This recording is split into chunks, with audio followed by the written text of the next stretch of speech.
My name is Jill Phillips and I'm the creator of Whose Shoes, a popular approach to co-production. I was named as an HSJ 100 wildcard and want to help give a voice to others talking about their ideas and experiences. I'll be chatting with people from all sorts of different perspectives, walking in their shoes. If you are interested in the future of healthcare and like to hear what other people think, or perhaps even contribute at some point, Whose Shoes Wildcard is for you.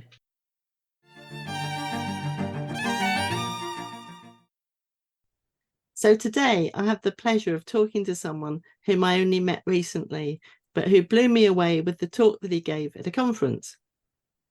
There was just so much synergy with our Whose Shoes work, particularly around the core principle that you have to create the conditions for meaningful conversations, co-production and teamwork. I've been working hard to reignite our family integrated care project, which lost a bit of momentum when I was diagnosed with breast cancer earlier in the year, which is the main reason for the recent pause in the podcast series. In order to re-energize and hopefully meet some interesting people, I attended the online NAP conference, the National Neonatal Audit Programme, which looked at best practice in neonatal care. Dr. Matt Hill, my podcast guest today, was one of the keynote speakers. Matt is the clinical advisor on safety culture for NHS England. The title of his talk was Creating the Conditions for Perinatal Teams to Flourish, so I tuned in to see what I could learn. There were so many practical examples of what makes a good team, a good culture, and how it leads to well-being and a positive safety culture. There was an emphasis on collaboration and nurturing individuals, both families and staff. I loved what I heard, so not to put too fine a point on it, I accosted Matt to see if he would like a conversation, and here we are. So welcome, Dr. Matt Hill. I'm so looking forward to chatting with you and sharing some of your warmth and wisdom with my podcast audience. Thank you, Jill. It's thank you for creating this space for us to share some thoughts and see how where the conversation takes us, I guess. And I suppose that's a really key theme for me, how we create these spaces for conversations, to understand each other and share what's in our heads and understand each other better. And I think that flows through to the work in teams as well.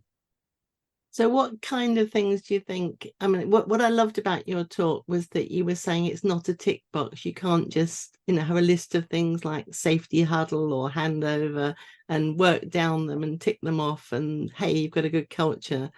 It's the subtlety, isn't it? What is about people and relationships? How does all that work? So I guess, as you say, certainly when I first started off working in around culture and safety culture, I thought that if I grabbed that next intervention and we did the intervention, that would improve our culture, because that's what the evidence said. It said if you do this, then it'll make things better.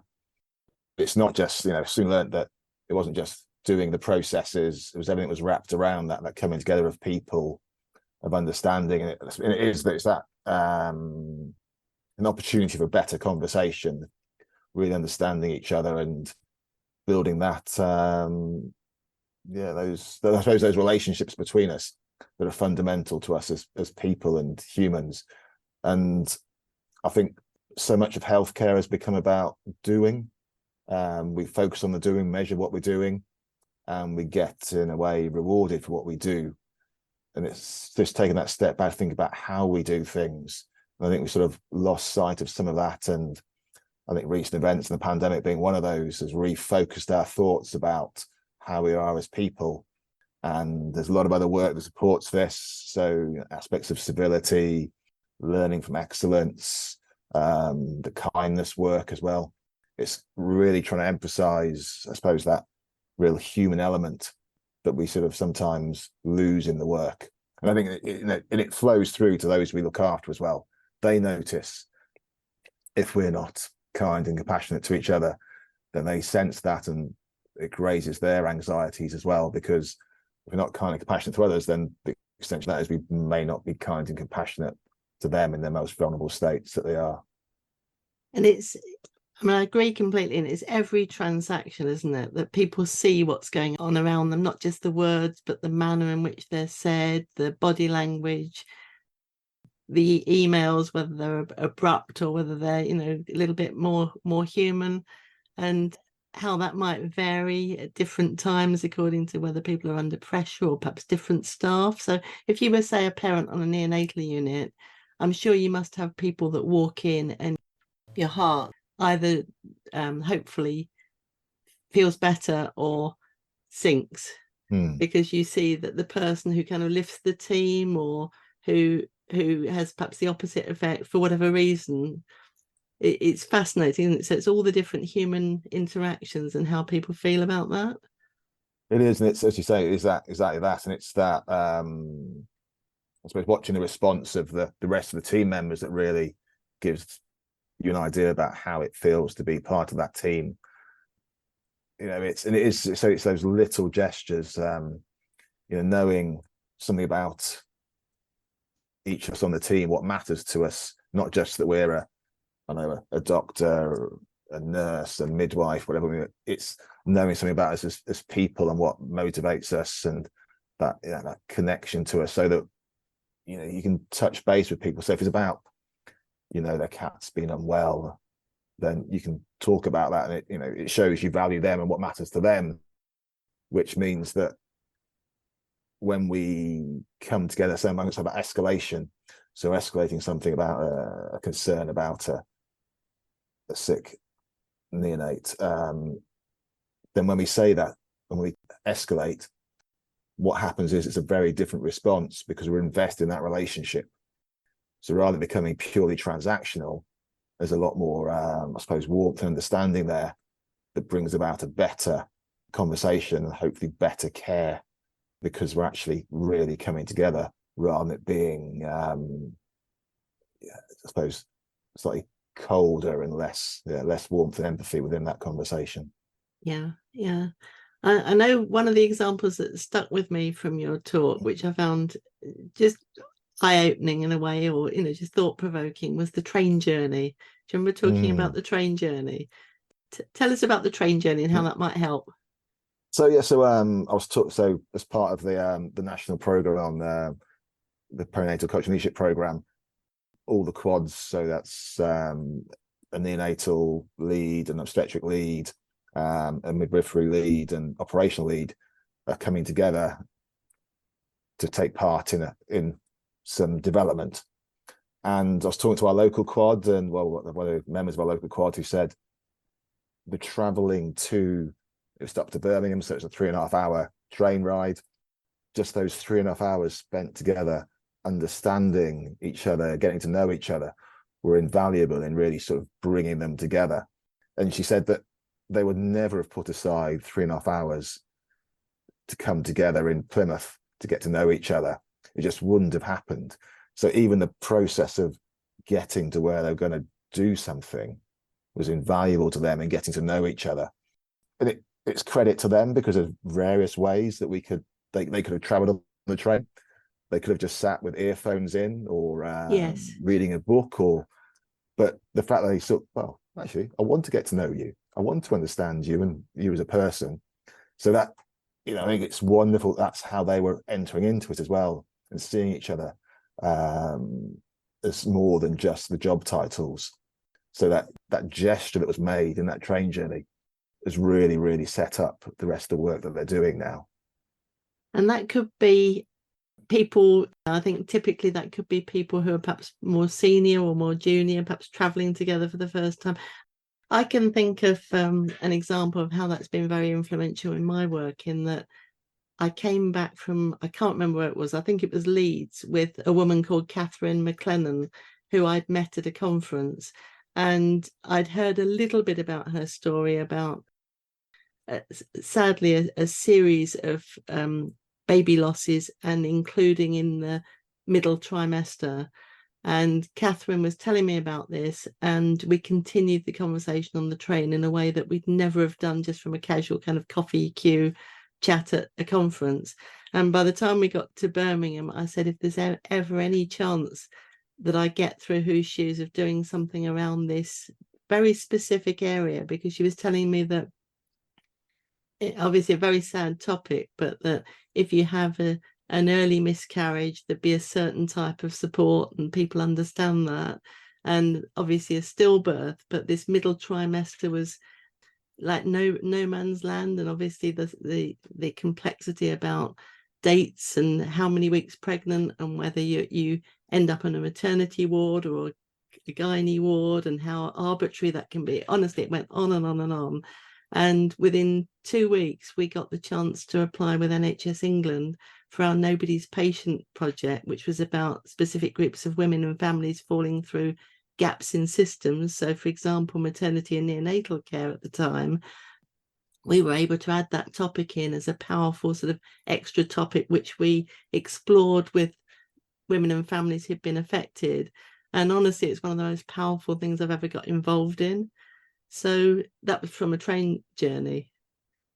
I think it's so I think there's so much within what you're describing there about I want to say your I suppose your natural curiosity about how it was for Catherine, and I wonder how much she benefited from sharing her story with you as a way of feeling that someone else was listening and cared. So that really empathetic approach and compassion within that you described then. I suppose the bit that struck me there was that almost chance conversation. I don't know if you planned to sit next to her on the train on the way home. It was definitely a chance that we'd met in the first place, and I think by then we perhaps walked to the station and planned to travel back together. We certainly we didn't know each other at all before that day, so luckily there was a spare seat. But it's taking those moments, I guess, and some of the work we're doing is called moments, about how you have the best conversation there. Because again, you said, oh, this is, we could have I'm really interested to understand how it's been for you. And you sort of, the gestures you made of walking to the station together, getting on the train together, and how that then creates a sense that we can have a trusted, safe conversation when you've only just, I suppose, met each other. Yes. And it's quite a lot to share, and it's a very vulnerable story to share, I'm guessing. And yeah, very. So this is part of it. It's a lot of these conversations are unplanned. We don't set out to this is what I'm going to talk about, this is what I want out of it. And it's like you reaching out to me and saying, can we just have a conversation about this and see where things go. And it's that I suppose that curiosity to understand and see where the thoughts take us and spark, and then where the links go and the development. And it's that sort of complexity based thinking that really excites me. Yeah, and me too. And I don't know whether you know Mary Salama. She's a paediatrician in Birmingham, but she's an active member of the Q community, which I know you are, Matt. And we met through a coffee queue, and we set up, so if you look on Twitter, it never really took off in a big way, but #intentionalcoffee. Mm-hmm. And that's exactly what we're doing here, in a way that you find someone you're interested in. And so often, you perhaps, I think a coffee queue is a great example, or probably train less so, because you probably sit with your own little space on a train, and you're a bit scared of talking to other people because you might be stuck with them for the next 3 hours. But like in a coffee queue, you talk to somebody and then you think, wow, and then you just go your separate ways. I remember at one Q community event, I ended up chatting to a GP from Devon, and we both missed the next session because we were just having such an amazing conversation. And I'm sure I remember that and the links that came from that more than however good the next session would have been. It's just taking the moment, isn't it? And I think that word curiosity is key.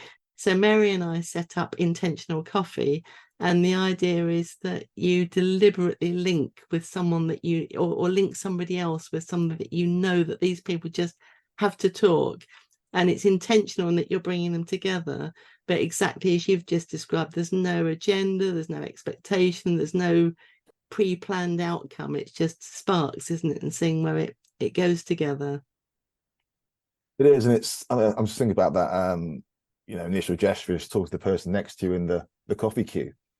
And so much of that is about just we're two people, And because there's often the coffee, you don't know the backstory about them. There's no hierarchy there. Yes. You're both in the coffee queue, and so sometimes at work, I think that hierarchy gets in the way of conversations. It can feel slightly difficult for more junior members of the team to spark up conversations about other aspects of work or life that with their more senior people. And I guess it's how we create that flattening of the hierarchy so that we're much more approachable, and how we have those spaces where we come together. Certainly a really important space for us at work, it won't surprise you, but Anistis drink an awful lot of coffee, is our coffee room. And it's a place where we get support, we share stories, we can be vulnerable there and say, we're struggling today, or I've got a difficult case, seek advice and peer support. And that's the same across the whole department, from more junior members through to the senior members. Almost that, I suppose, we created a space where we feel we can have these conversations. What we talk about there is what matters to us, and there's conversations about work and stuff outside of work. And I suppose what I hope is that by role modeling that approach where we are vulnerable, we are asking for help, then everybody else, as they come through, sees that as a positive thing as well. Yes, I'm sure. And you were talking there about hierarchy, and we've got a hashtag. I like hashtags. You probably gathered that. No hierarchy, just people. Mm-hmm. And with our Whose Shoes work, and it's funny to see how other people interpret it and what they add. So I remember the first hospital, I think it was Guy's and St Thomas's, who actually put a stop sign at the door and take your NHS lanyards off, and encouraging people to come in their normal clothes rather than in uniform, which obviously isn't always possible in terms of busy units and so on. But as far as possible, no hierarchy, just people. And we say, please don't artificially introduce yourselves around the table. Just start a conversation, and then it's not about hiding who you are, but as part of the conversation, it might come up that, as a midwife here or as an anaesthetist here, and your role is part of what you're saying about yourself and why you're making that comment, rather than, just defining yourself by a label. And it can be incredibly powerful, because if I say, oh, I'm the chief executive, and remind me, little person, who you are, that sets a certain tone around the table. Whereas the chief executive, say if it was a workshop around dementia care, might have her own mum or dad with dementia, and she can join it as, or she can join it as a person, bringing their whole self, rather than defined by the role that people have, seen them as at the beginning. It's fascinating. And I think that the work that you do to sort of break down hierarchies, and how it feels to be perhaps that new person entering your coffee room when you're very comfortable with it. Mm. And I know you're very aware of that. It is, and it's two things. There's something I'm going to say something about. It's an ask and hello, which rather than you introducing yourself as your job title, you introduce yourself as a person. Yes. Your personal values and what matters to you outside of your work world, and that's the bit about understanding me as a person, not about my job title. And I think ask and hello is a wonderful thing, and certainly using them more and more, just so people see me. And certainly some of the NHS England work where there is a hierarchy straight away. I think it's really important that we sort of get beyond that and get down into that human connection. And then ask and hellos certainly help with that. And you said something else there. You asked another question, which I've skipped. Did I? In my head. I think it was about Hierarchy. bringing new people into your coffee room and how that might feel. I remember you talking about that, and if they felt threatened or something around that. So I've been here for 20 odd years as first of all, trained down here then as a consultant, and I'm very comfortable with that coffee room. But I can imagine walking in there for the first time, it feels very different. And it's almost that whoever's in there being a host. So if someone you don't know, introducing yourself, saying hello, offering a coffee, just those little gestures make a massive difference to how that person feels when they come in. So they are welcomed into it, rather than it being, oh, this is a bit uncertain. Am I welcome here? Is there a seating plan that certain people sit in certain seats, or is it just a free for all, which it is? And one of the other things is that coming in there's often mugs are missing. There's often they end up in theatres and disappear. So someone coming in and not knowing how to find a mug and get their coffee, again, is so how do we help that process where they feel welcomed and can get a coffee to get them through the day? So those little gestures matter massively, and something that I think we don't do enough of is then ask people how it feels. How did it feel when you arrived? What can we do better so that we can welcome those who come later in an even better way, so they do feel the warmth of the department and cared for and nurtured. But I may have to do more of that and digging in and being more curious about how it feels for people when they first arrive. But I think you're naturally curious, so you will do. It's interesting. I was thinking, I know you obviously do a lot of work around teamwork, and something that fascinates me is who are the team? And that became a topic for me, if you like, when I did some work with the hospital in London around operating theatres. And I get involved in all sorts of really interesting things. So I feel very privileged with that. And I was being shown, I was in scrubs and being shown around the theatres and so on. And the person showing me around said very proudly, "This is the team." And they got photos of the team on the wall. And it turned out the surgeons weren't on the photo board, because they were there was a description around, like, it felt like this is our house and this is the people who live here, and these are the lodgers and these are the kind of occasional visitors.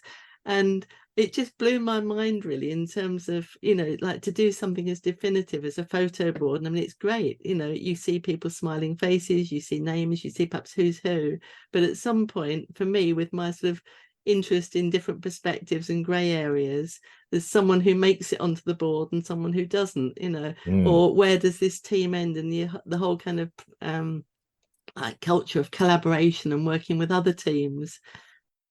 Say, take the example of maternity and neonatal, and obviously the closer people are working together, the better it is for the families. So I don't know, I'm sort of babbling on a bit, but that whole sort of concept of teams is interesting. No, it is, and it's it's a really sort of dynamic sort of teams a lot of the time, which makes it interesting. But as you're describing, sort of that artifact of the who's on the board and who's included in that, again, it all speaks to you're in, you're not in, and how that may feel at different times for different people. But yeah, sort of one of the first steps of psychological safety is inclusion. So you don't feel included in that team, then you may not feel able to speak freely and suggest ideas or raise concerns. But I don't think it's the only place you'll see that. And I guess sort of the challenges of lots of healthcare now is that the teams aren't stable. They're really dynamic, just by the way we staff and we work together and the shift systems. It's changed over times, but just that dynamic nature means that how we come together matters even more. Yeah. We often don't have those relationships that developed because we're not a stable team.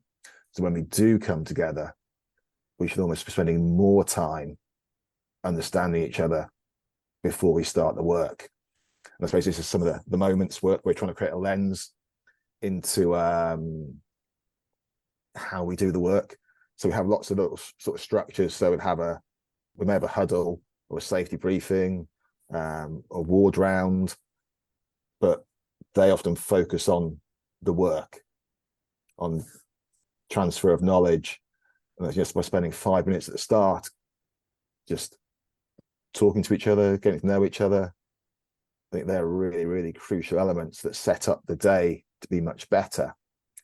But we almost don't see that as the work. We see that as just chat. Yeah. Well, I suppose how we shift the focus so that it's coming together as people is seen as part of the work. And hopefully the moments work does that by sort of giving this lens to understand not just what we're doing, but how we're doing it, and how in those moments we're enacting our values. So think about, as we come into a ward round, are we being inclusive, compassionate, kind, civil, all the bits we know really, really matter. And we say, well, of course we're doing that. But unless we pause and step back, and then, are we? Is that everyone's experience in this team? Yes.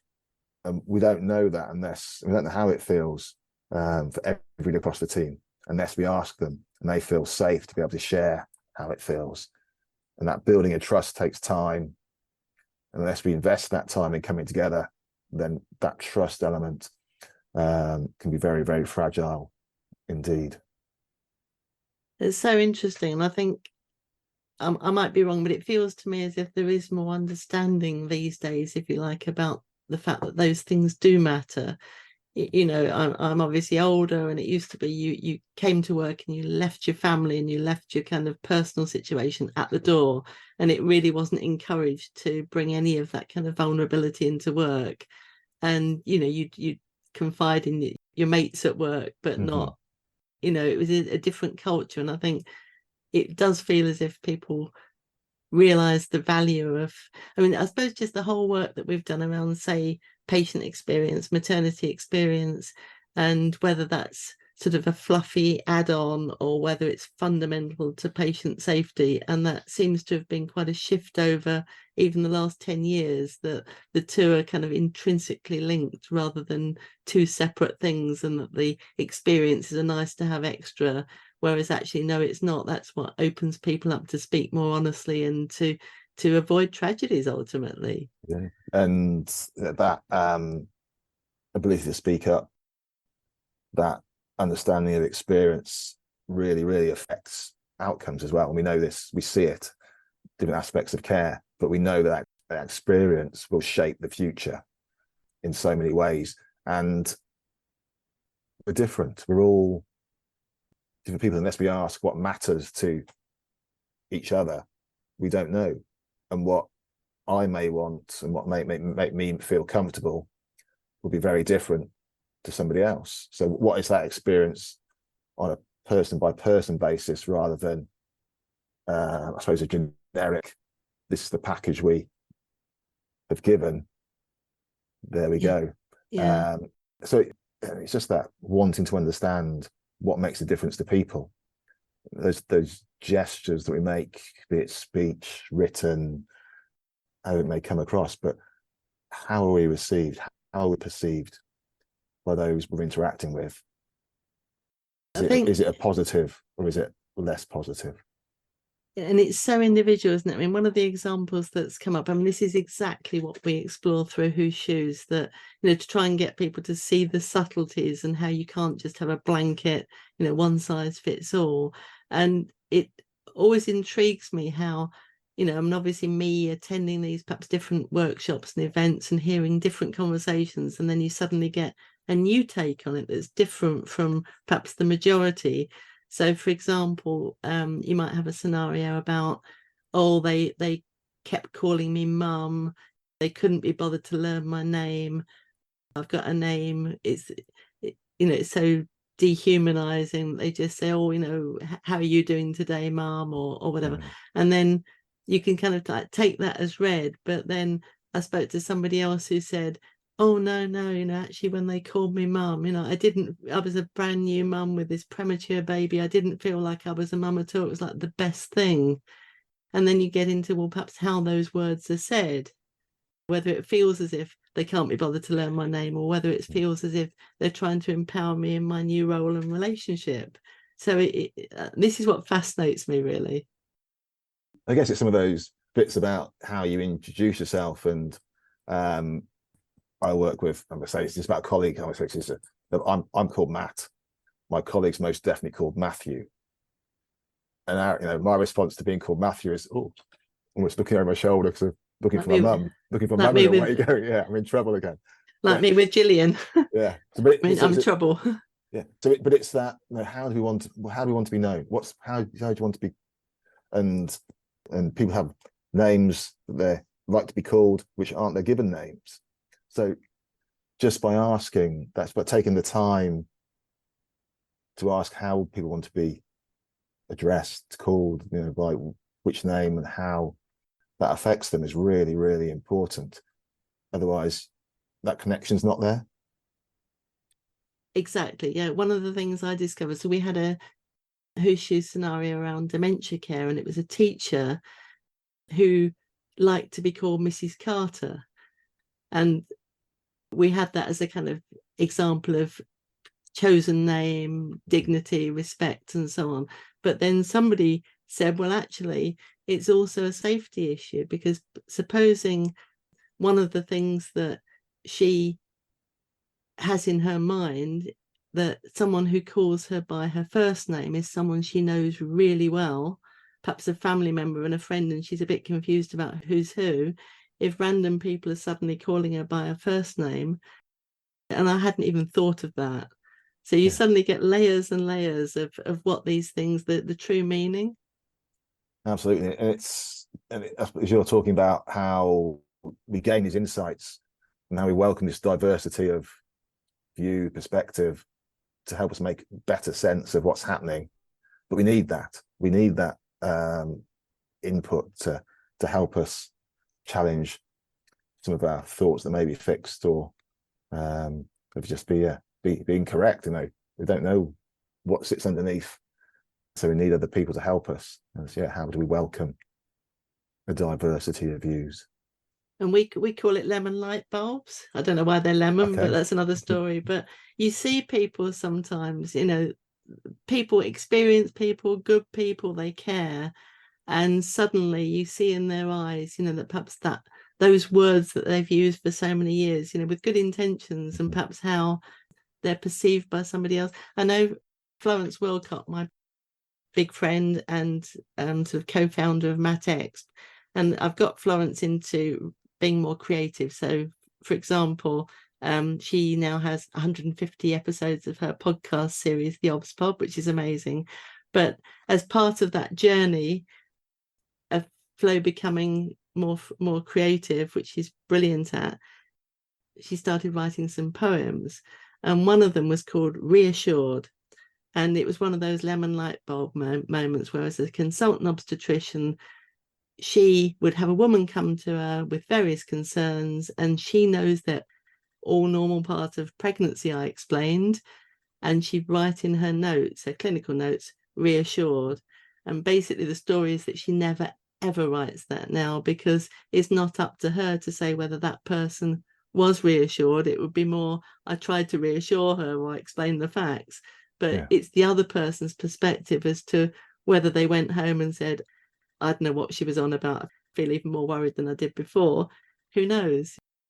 So absolutely. Words, language, they matter massively, and it's often the little comments that make a difference, and it's those little bits that people just jar with their being sometimes. It's it can be interesting how what may think is an innocuous comment to us is felt very differently by somebody else. And understanding that language matters. Language matters. So I think, sort of to wind up, because I'm conscious that we could talk forever. And so you talked about moments, and I'm interested in moments, and it links in with the work that we're doing at the moment, developing an app around family integrated care. And we're toying with different names, so like Whose Shoes Voices, because it's audio based, but then I don't want voices to sound kind of spooky. And moments, like a moment in time, and like Whose Shoes moments, like the moment of realization that your baby's going on to neonatal care. That's a moment. Different situations are a moment, and then bringing in different genuine voices that support that experience in terms of what makes it better or perhaps what makes it difficult, and trying to bring in a series of perhaps different perspectives. So that's something we're working on at the moment. And I know you've kindly agreed to offer one or two sort of snippets in terms of particularly psychological safety and the kind of things we've talked about today. Yeah, I suppose as you're talking about those moments, it's what people remember as well when they're coming through. In those moments of human interaction, it's how we start to develop trust, psychological safety. And these things don't happen by chance. We don't build psychological safety just by coming together in, as we talk about those unstable teams. It has to be in sort of crafted, created, and nurtured, so that we all flourish in delivery of brilliant care. But to do that, we need a space to come together, to have time to pause, invest in each other. Without that time, it becomes really, really difficult to form those relational bonds with each other. And that's where so much of the best care happens. It's very, very different when times are difficult, when you're working with someone who you know very well. Those elements of trust, understanding, ability to challenge and go, hey, Matt, have you thought about this or hadn't? Are much, much easier if we have an established positive relationship. Without that, it all becomes much, much trickier. And this flows through all the work we do. So it's maybe escalation, as I said earlier. It's about how parents, families, those we're caring for feel as well. If we haven't spent the time getting to know each other and understanding each other, then everything becomes stickier and things tend to go wrong more often because it's just harder to just put your hand and say, I'm not quite sure. Is this how it's meant to be? Or I'm feeling like this. I don't know why I'm feeling like this, but I just feel a bit uncertain or anxious about where things are. And that, I suppose, just that ability to just pause and go, oh, is it just me? Is really, really powerful in improving care, because it's those moments of just stepping back and understanding what's everything that's happening rather than just focusing on one part. I was thinking about the reassured comment, and sometimes we seek reassurance rather than just being more curious about everything that's going on. Yes. And that may play to different parts of our personalities. Yeah, that's a different take on reassurance, isn't it? It's a really good example. I think that's a brilliant note to finish on, Matt. I think what I've picked up from that in terms of lemon light bulbs is let's look for those moments of human interaction, be really curious about people. And I think some of the key words that you mentioned at the end there, like trust and creating space, which is just so difficult at the moment sometimes, and the opportunity to nurture people and invest in them and in us. Is that the key message, do you think? I think it is. It's this absolutely key message that healthcare in its broadest sense is about people. It's people caring for each other. And I think we haven't always done that well over the past or the recent past. And it's been recognised, and we're now rebalancing this really human element of care. And I'm optimistic that there's that recognition is going to flow through and hopefully really, really improve how we deliver healthcare and support those, especially those who are most vulnerable. And that's every which way, isn't it? Staff working with staff working with patients. I mean, you've got more peer support these days. It's just people with people, isn't it? It is, and recognising everything that they bring and how valuable it is, and rather than being that hierarchy we spoke about earlier, getting in the way of that. So how do we bring all those diverse perspectives in that are so essential to understand the full picture rather than the narrow piece that I may see in front of me? I need that breadth of vision. Otherwise, I'm only doing part of the job. Brilliant. Wow. Okay. Well, thank you so much for talking to me, Matt. I've really enjoyed that. And I'm sure our podcast guests will learn so much from that. So thank you. And I'll let you get back to your day job. Thank you, Jill. It's been a wonderful conversation, and thank you for creating the space for us to have a conversation. Brilliant. Thank you. I hope you have enjoyed this episode.